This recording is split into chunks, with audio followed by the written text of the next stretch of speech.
Heavy Rain is a bad video game. Jason! Jason! Now, if you don't know about this title, this is one of the famous titles made by the developer Davidcage and Quantic Dream. He's responsible for being the originator of titles such as Beyond Two Souls, Heavy Rain, and Detroit Become Human. These are narrative-driven games that focus primarily on the story to give you a special experience. The role of these games is to bridge the gap between movies or television shows with gaming, so that they can try and bring a larger audience to this title and to this industry in general. Unfortunately, Heavy Rain fails on both of these fronts. Okay now gents, yo dude, this is ridiculous, man. This is really not a great title at all. Heavy Rain is actually one of the worst games that you will ever play because of a multitude of reasons that I will break down incrementally throughout this entire review. I'll break down the story, the gameplay, the visuals, and everything that encompasses this lackluster experience in total. This is going to be a patient gamer review. If you haven't heard of those before, this is where we talk about some older titles that's, some time has passed since their release date, and we're going to give you a full breakdown on whether it's still worth it to play that game today, considering the gameplay, the value, the visuals, and everything else in between. Let's get right into the review, gents.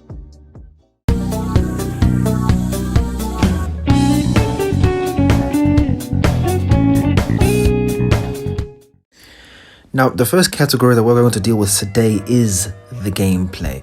Now, these narrative-driven games are known to not have good gameplay or not prioritize it, and usually it ends up being overlooked or underdeveloped in terms of the entire process. Unfortunately, Heavy Rain takes this aspects to absolutely brand new heights. This is probably the most tedious, time-consuming, frustrating, narrative-driven game that you will play in your entire life. Thoroughly troublesome. The time that I had with this game was very unenjoyable at all. Now, a question that maybe many of you are asking is, how does this game fare in comparison to Detroit Become Human? From what I understand, the Detroit Become Human games and maybe some of the Telltale games are probably the most famous or known narrative-driven games in the genre.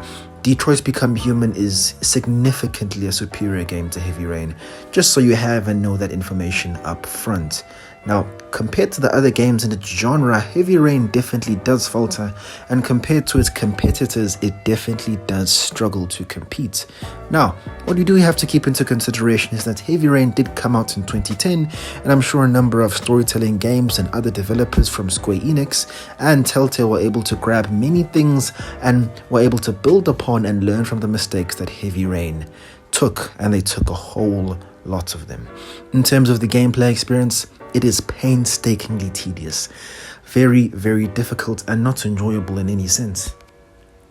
Now lads, you know that I've mentioned that this game and these narrative-driven games aren't world-renowned for their gameplay experience, but unfortunately Heavy Rain takes this tedium to absolutely new heights, as you'll be tasked to turn doorknobs, tasked to fry eggs, tasked to do every single minuscule action that your character is going to be partaking in.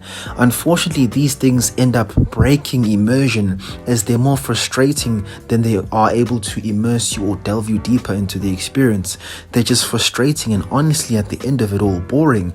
The point of playing any video game or interacting with any form of media entertainment is for you to be engaged and interested and thoroughly excited or interested in what is transpiring in front of you. Unfortunately, because of this painstakingly boring gameplay experience, it's once again another thing that detracts from the overall experience. This makes it even more difficult. There are other issues that you have to deal with other than this tediously boring gameplay experience, and what I'm talking about is the camera. This is one of the worst cameras I've ever experienced in my entire life in gaming, and I say this because it is absolutely purposeless.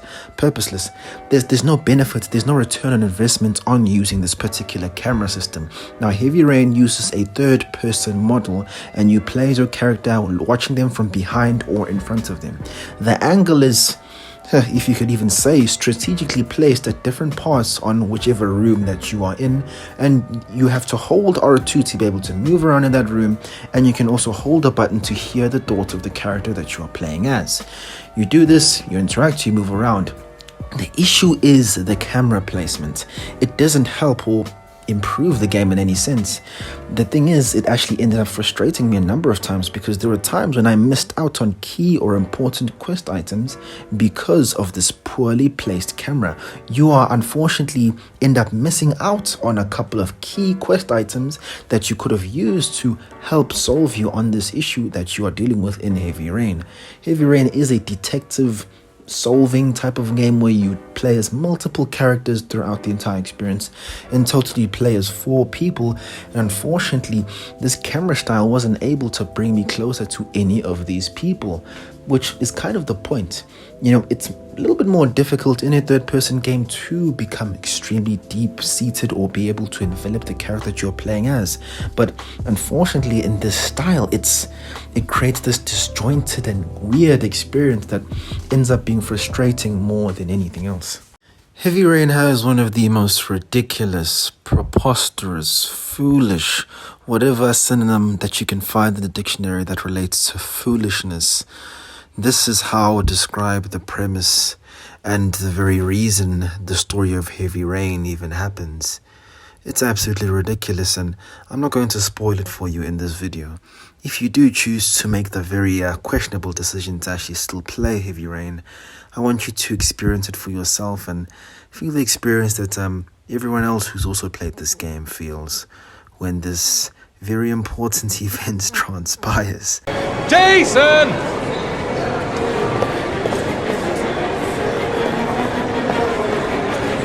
Jason! Now, gents, let's consider the story, which is essentially the meat and bones of this entire experience. While I have a number of issues with David Cage's games in general, what I will and have to give credit to him is the sheer amount of branching parts throughout his entire tale. Now, there are a huge amount of ways that this story can pan out for the various characters that you play as throughout this title. But the very thing that's holding it together, the plot and the quality of the characters, are unfortunately very, very weak.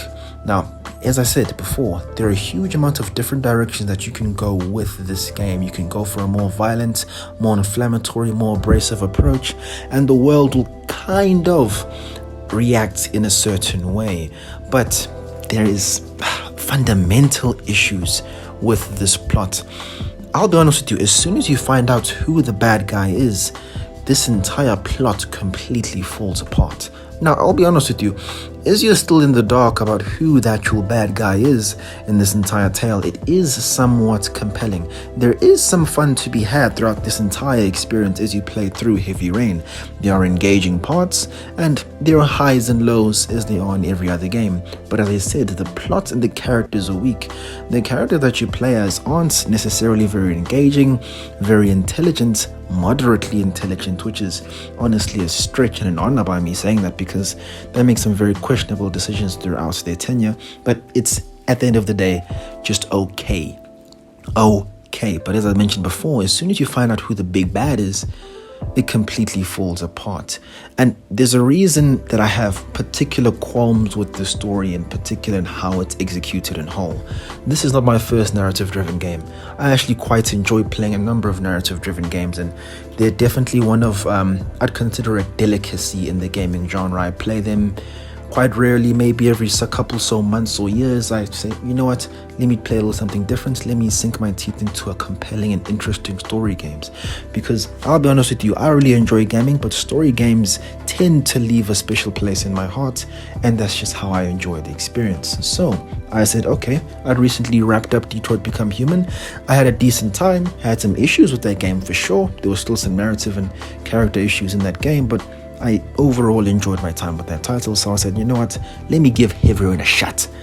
Made by the same guys, it's got to be somewhat decent, and it'll feel like I'm returning to a familiar place, a place that I've been before. Unfortunately, Heavy Rain is definitely a downgrade in almost every single facet in this genre. Now, if we compare it to its predecessors, if we compare it to its competitors that came quite soon thereafter, Heavy Rain lacks in a lot of strong areas. There are two main plots or character issues that are found in these story-driven games. Now, respect to David Cage, as I said, the sheer amount of branching paths absolutely surpass every single one of his competitors. The two issues that came out to me immediately as I completed the game and I looked and reflected on the entire experience was, firstly, tension.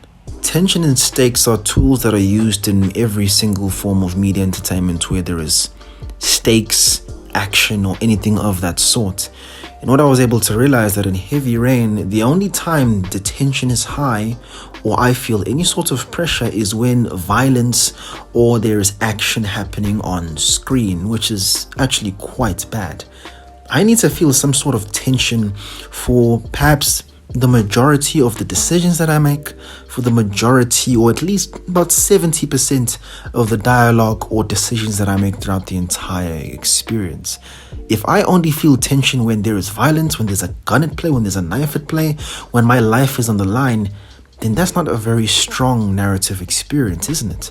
Compared to other games that we've played, there are a number of decisions that you make that will hurt and carry with you alongside the entire experience, and these are not necessarily because of there being action. It's because of how you treat a character, because of where you talk to a certain character. They're going to react to you in a significant way. And this is another issue that I brought out. There are very few or little to no character ramifications that happen in this entire game.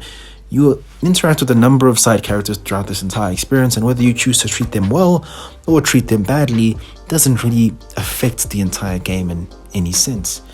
If you choose to treat the police officer that is aiding you on finding out who the bad guy is, it doesn't really matter in terms of how the game ends. Whether you treat him well or whether you treat him badly, he is still not going to treat you, or his opinion of you isn't really going to change, and that's an unfortunate issue that we face. So, the two things that we were able to point out is that there is a lack of character ramifications for the decisions that you make, and the only time there's actually real palpable tension is when there is violence occurring on screen, which is a real issue. Now, there's one more thing that I want to point out, and I'm going to cast your mind and my mind back to some other narrative-driven games that I've played myself. I'm going to speak about Life is Strange 1 and Telltale, The Walking Dead, particularly on Season 1. Now, firstly, I'll speak about Life is Strange. Now, in Life is Strange, compared to Heavy Rain and pretty much the majority of David Cage games, there aren't many branching paths. There, at the end of it all, only really two ways the final end of the story can pan out. But what I want to point out to you is that just because you have more branching paths, different outcomes, it doesn't result in a higher quality experience. Let me explain. Now, this is going to be a spoiler, and I'll put timestamps down there in the description so you guys know when this spoiler ends or when it starts. I'm going to be talking about a section that happens in Life is Strange Season 1.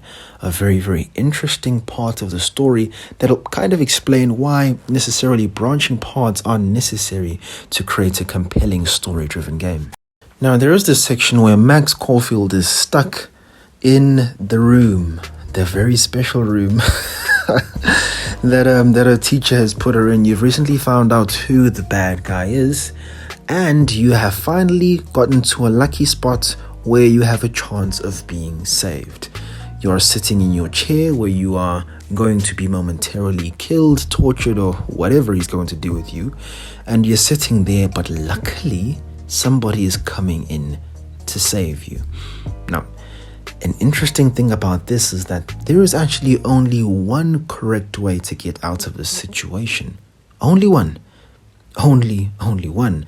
But what I want you guys to notice is that even though there's only one solution, everything else that you do without is still interesting and entertaining.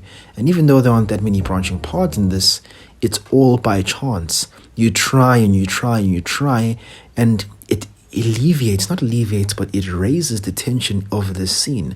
The pressure continues to rise as you're trying to figure out how you're going to get out of this perilous situation. And as you continually try, the person who's trying to save you is continually dying and coming back. Dying and coming back. This is really something special that only games or movies that have a time traveling component can really use. But I thought this was a really, really cool scene, and everything that happened here was really, really entertaining.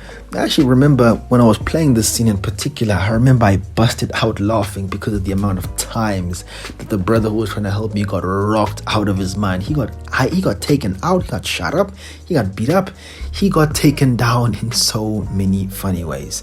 But regardless of that, there's only one particular way you can actually help and save him. And once you learn and memorize that sequence, you will be able to successfully get out of this very perilous situation. Now, heavyrain, differently, has in this very scene would have different ways to get you out of that situation. But as I said before, choice isn't always better. Having one particular path or way can sometimes improve the experience as long as you make that journey reaching there good. Now, the other example that I wanted to bring up was The Walking Dead Telltale Season 1. There is a particular decision that you make pretty early into the game. You have a choice between saving a fully grown man or saving a small boy. This is the zombie apocalypse, and it can end up being quite a difficult decision. Depending on what choice you make, you're going to feel those ramifications for a very long period of time. Now, for me personally, I was thinking with my logical brain. I was thinking, okay, this is a zombie apocalypse. What is going to bring me the highest probability of success? Obviously, it's going to be saving another fellow grown man. At the end of that entire interaction, unfortunately, it resulted in his death, and the family and parents of that small boy ended up following me, and we ended up working together throughout the entire experience and throughout the entire trips, and we're actually forced to work together by the end of it all. What I found very, very interesting is that even though that may have seemed like a very small or insignificant decision, there were extremely strong character ramifications and relationship ramifications for that decision. For the entire game, the father is going to hold a grudge against you if you chose to save the other man and not his son. And there are substantial ramifications where at times he will not save you, at times he will not want to speak to you, or he will just overall just have a grudge against you when speaking to you, and will not it'll be more difficult for you to befriend that character because of that decision. This is what I'm talking about when I say heavyrain is lacking in terms of this in comparison to its competitors. There aren't any strong character ramifications. The things that you do rarely ever affect the other people at an emotional level, at an intellectual level, and really in the way that they interact with you. And this is just another issue that heavyrain faces. Heavyrain is a game that came out in 2010. It's been a while, but I think it's important that I still acknowledge that it made necessary sacrifices, and it was perhaps a necessary stepping block or stumbling block for many other developers and for Quantic Dream, so they could in the future develop masterpieces and other great titles that we're still able to enjoy even today. Considering visual fidelity and the overall world that you'll be playing in, it's okay. I really don't have that many qualms with it. It plays its role. The point of heavyrain was to be in a more so gloomy and Debbie Downer type of environment. Unfortunately, it suffers from the trend that was back in the day during 2010 when it released, was that having a more so grey palette or color scheme will create somewhat of a darker or mature world. Not exactly the case, and I'm happy that we've moved away from that trend, but that has stayed. The graphics have obviously improved, and it has been remastered for all the newer titles as it was remastered way back in 2015. You won't have any visual fidelity issues. The character models look solid. Now, if you're one of the few people who's actually still somewhat interesting in procuring Heavy Rain at some point, as I did mention, there is a little bit of fun to be had if you push the systems to their max and make some ridiculous decisions, but there is a decent amount of fun to be had if you genuinely have no other story-driven games that are available to play. Now, let me give you the information you will need to make the correct patient gaming decision. Now, gents, let's head on over to one of my trustworthy websites that I usually visit when I'm about to purchase a brand new game. Let's go over to How Long to Beat and find out how much playtime we're going to get from this entire experience. If you look on How Long to Beat, if you focus on the main story, you'll get about 10 hours of playtime. Decent amount, particularly for games in this genre. For a story-driven game, you don't want to be spending too much time in the entire experience. So 10 hours, decent enough, and considering the quality, you don't want to be spending even a minute more. And of course, if you're a completionist, you want to interact with every single little game system, see everything that the game has to offer, you've got 21 and a half hours. Now, while we're still here in this amount of gameplay time and considering the value of this game, there's something I just want to point out. A lot of storytelling games have a decent amount of replay value because of their design. The different decisions you make determine how the story will eventually pan out. I'll be honest with you, Heavy Rain unfortunately doesn't have much replay value because once the mystery is discovered and the bad guy is found out, you'll kind of be more so left with frustration and will most likely lose interest in replaying the game because the very charm and interest of the game is not knowing who the bad guy is. Once the mystery has been solved, there isn't really too much to find out or to be honestly just interested with in general. So now that we've considered the gameplay time, you'll get a decent amount of time and entertainment from this overall title, and you'll be satisfied with it. Now, Heavy Rain is available on a number of platforms. It was originally a PlayStation exclusive, but it has been enveloped and you are able to procure it on different systems depending on your system of choice. If you're over on PC, if you want a decent bundle there, you'll be able to get it for quite a low deal. If you procure a key for it, you can get it for $5.95, and from the official stores, you'll be able to get it for $8.10. Pretty low for the current times that we are in. Now, if you're over on PlayStation, I'll be honest with you, I'd say the most intelligent way for you to go ahead and pick up Heavy Rain is to go ahead and procure a PlayStation Plus subscription. That's the same way that I was able to play the game, got the subscription, played the game, completed it, and had an overall satisfactory experience with it, particularly because my wallet wasn't hurt in any significant way. So if you're over on PlayStation, I would definitely highly recommend that you go ahead and pick this game up. But if you're somebody who's a little bit different, who wants to procure the license for yourself and have it, whether you have a PlayStation, subscription or not, you just want to make sure that you have it at any time, whether you don't have internet connection or whatever the case may be, I understand. I'll give you the prices that are available over on PlayStation if you're looking to purchase it. The prices are $29.99. That is the normal price that you'll be able to get Heavy Rain for, but if you are an intelligent, patient gamer, you will do as I recommend and wait for a very good and favorable sale and pick up Heavy Rain for $7.50. Not going to hurt the back in any regard. Definitely a very affordable price.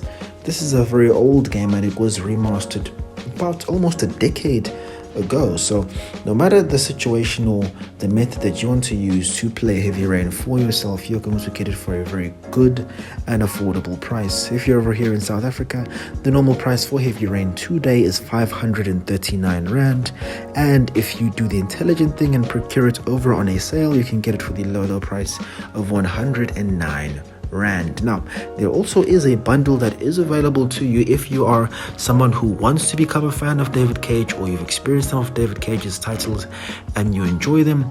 There is a collection that is available on the PlayStation Store, the Heavy Rain and Beyond Two Souls collection. The normal price for this is 719 Rand.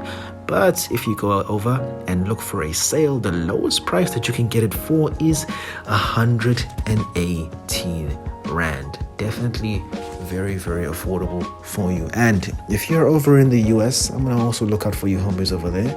If you're also looking to pick up Heavy Rain, if you're looking for this collection as well, the price is going to be $40, which is definitely not going to be hurting the bank in any way. And if you pick it up on the current sale that is available today, you're going to be able to get it at a favorable $15.99. But if you are a patient and intelligent patient gamer, you will ensure that you find the cheapest that you can get it, and the cheapest that you can get it, if you perhaps wait for a significant sale, maybe a Christmas deal, maybe a half the year deal, you'll be able to get it for $9.99. So, gents, in terms of value for money, Heavy Rain definitely does provide in that sense. You'll be entertained for a long period of time in a way that isn't going to be hurting the purse strings in any sense. So, if we're considering all of these factors, is Heavy Rain still worth it? In my personal opinion, gents, I would definitely say no. Rather just enjoy discussion videos that we have on the game, but I would honestly say you're better spending your time on a different type of game, a different story-driven game. Life is Strange is available. The Wolf Among Us is available. The Walking Dead Telltale is available. Even another game made by Davidcage, which is far superior, Detroit Become Human, is available to you today, which is quite affordable as well. Go ahead and pick up that game and do not waste your time with this title. There are many other games that deserve your time and attention that you have not played yet.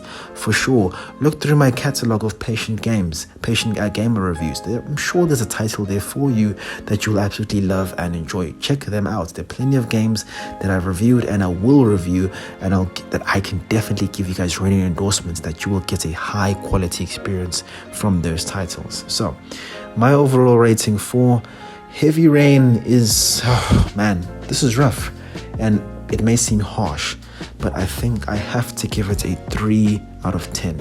Heavy Rain is a bad game, and unfortunately in the genre, Heavy Rain might be the worst narrative-driven game that I've ever played in my life. For a game that's supposed to try and bridge the gap between gaming and movies or television shows, that ultimately fails and falls flat on its face. There are plenty other games in the exact same genre that are far superior than Heavy Rain, and I'd highly recommend you go ahead and rather pick up one of those titles instead. Thank you once again, gents, for joining me for another Patient Gamer review. More content is on the way.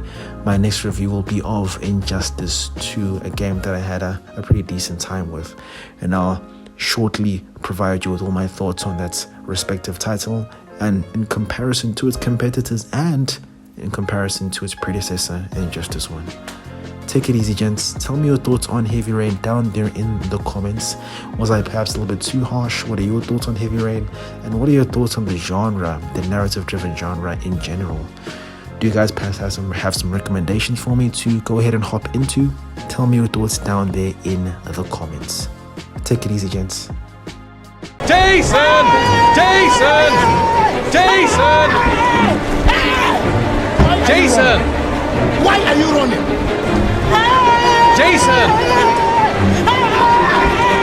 Jason! Why are you running? Why are you running? Jason!